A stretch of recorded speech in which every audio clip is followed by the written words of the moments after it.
amazing setup.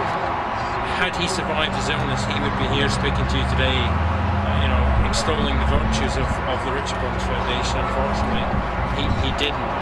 So the objects of the foundation are to help and support and inspire people with serious illness and injury. So we've worked with a number of different partners, from Teenage Cancer Trust to Headway to now Sid Watkins' Brain and Spine Foundation, just raising money for good causes along those lines. It's a fantastic turnout tonight. What's today all about?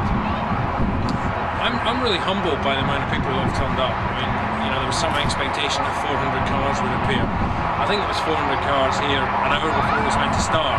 You know, to see all these people here, and you know, we have to remember that as well as this being on today, it's the McRae Rally in Scotland. It's the last round of the British Championship, British Rally Championship in Yorkshire.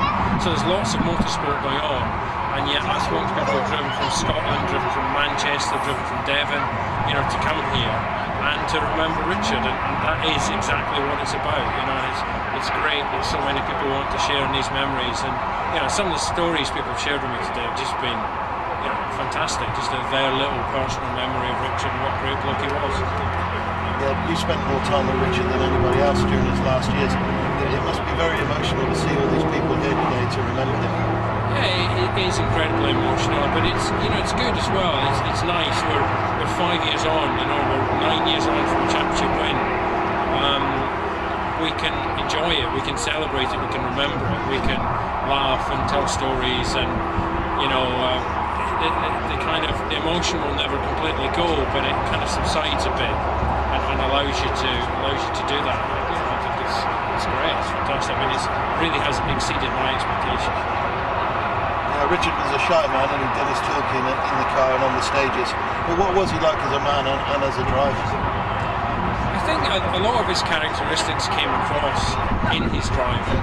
As you say, you know, he was a shy man.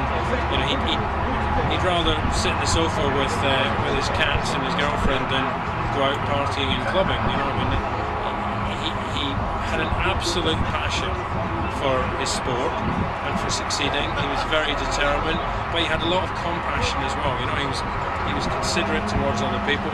He gravitated towards people with a similar passion, and these are all things that we're trying to reflect with the Richard Burns Foundation. You must have some fantastic memories, thousands of fantastic memories. Is there one that stands out for you? That's really difficult, because as you say, there are just so many, you know, really great ones. I think, you know, the obvious one, and the one that does mean a huge amount, is winning the championship. You know, crossing the finish line in the last stage, and you know, he turned to me and said, "You're the best in the world," and you know, it was just amazing. There's lots of shots of Richard kissing the bonnet of the car and out, you know, celebrating and all the rest. And there's not many of me, but I was having a quiet tear, just sat in the car, absolutely worried to death I was going to make a mistake in the timing in the last road section and lose the whole thing. But you know, that's the job of a co-driver.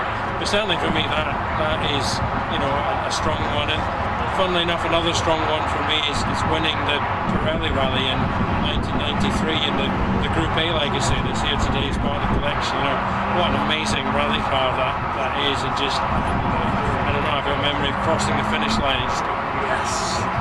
So lots of great ones. Fantastic. Thanks, Robert.